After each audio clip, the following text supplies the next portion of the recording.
To be fair, comparing this to the Rakta isn't that fair because that is more puncture based, so I'm going to start by comparing this to the normal Ballistica, which my stats and build on are just really bad.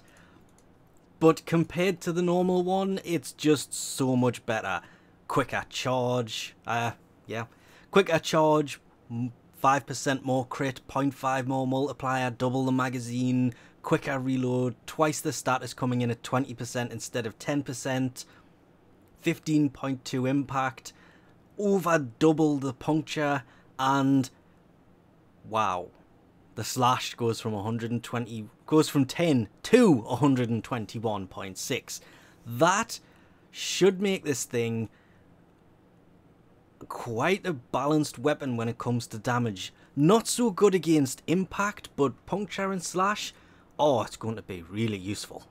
And I know people have seen this giant pink thing hovering around here, but it has minus crit damage, so just slide that across and let's pretend that wasn't there. It comes with 2 V polarities and a dash as standard. One more V, one more dash. You could put a really good build on this with just 2 former.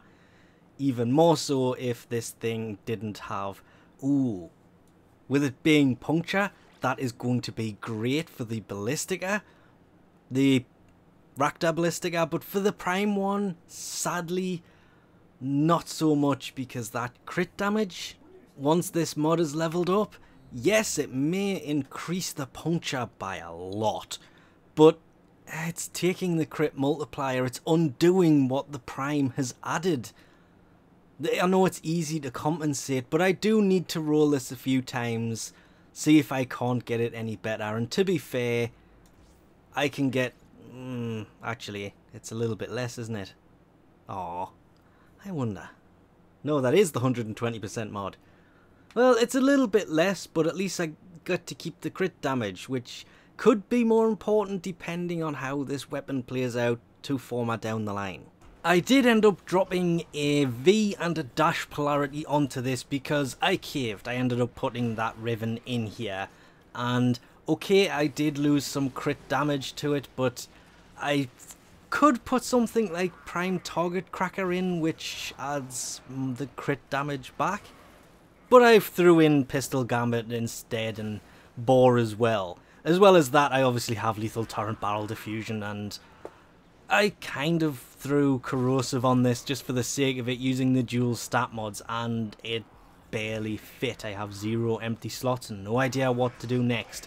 I was hoping to build it solely for crit, utilising something like Shrapnel Bullets, which on kill adds 75% crit damage while aiming for 9 seconds. But I think just going Prime Target Cracker and Primed Pistol Gambit will probably do enough for this weapon if you were to go for the crit build for it. But you would have to sacrifice the elemental side of it, possibly, but it's Barrel Diffusion and Lethal Torrent that made this thing actually pretty lethal, and I don't want to say a good weapon.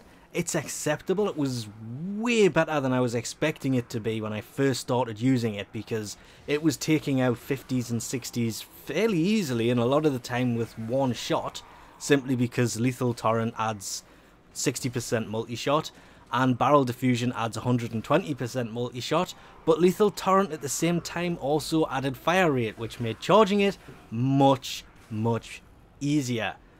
Kind of a must on a lot of weapons. This, not so much.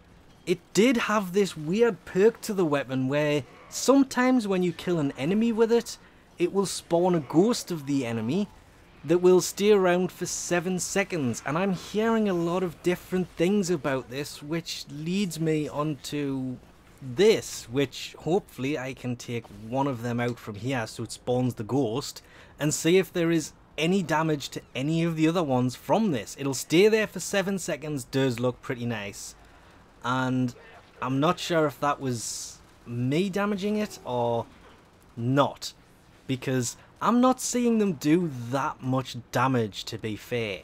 They do still do damage, but I don't know where this one got half its health from.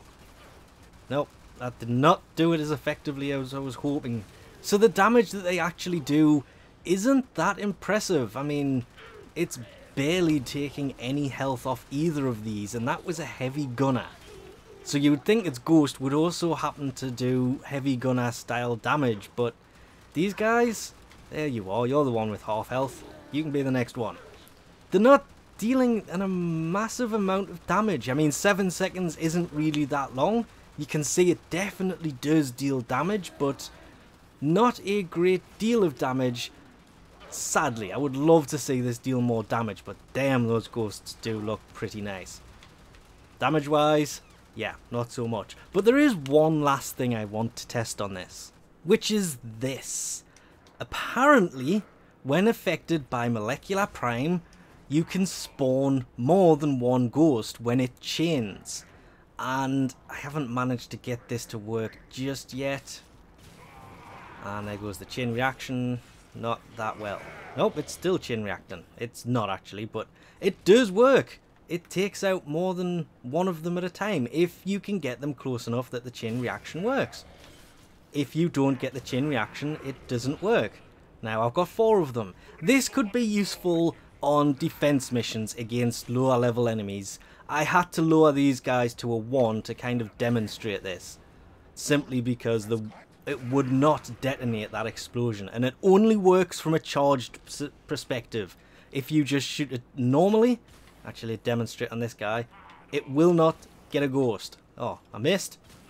There'll be no ghost. It's only the charged attacks that will summon the ghosts. But anyway, it's a fun little weapon.